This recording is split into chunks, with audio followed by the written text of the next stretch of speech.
A sells a pen to B at a profit of 30% and B sells it to C at a profit of 20%. If C is paying rupees 390 for it, what is the money which was paid by A? So basically there are two transactions happening in this question. So let's try to represent that as a timeline. So basically A is buying the pen and it's been sold to B with a profit of 30%, right? And then B is selling the pen to C with a profit of 20%, right? And C is basically paying rupees 390 to B, right? This is what is happening in the given question. Now let's try relating this in terms of percentage. So since A has bought the pen, we can assume that the cost price of the pen would have been 100%, right? Now A is selling to B with a profit of 30%, right?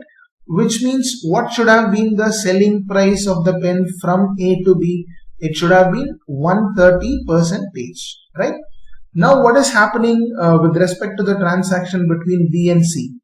B is selling the pen with a profit of 20 more percentage, right? And this 20% profit would have been calculated from this value. Is it right? Now what is 10% of 130? That is 13, which means 20% is equivalent to 26%, right? So finally the percentage value of the pen would have been 156%, right? So can we say 156% value of the pen corresponds to rupees 390?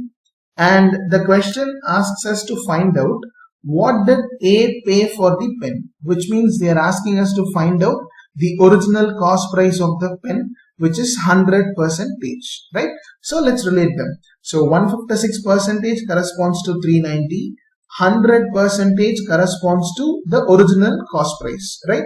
Now let's simplify. So 2 times 78 is 156 and 2 times 50 is 100. Again 2 times 39, 2 39s are 78 and 2 25s are 50, right?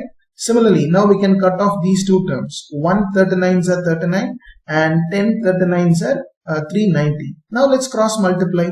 So which means the cost price would become 25 times 10, which is equivalent to rupees 250, right?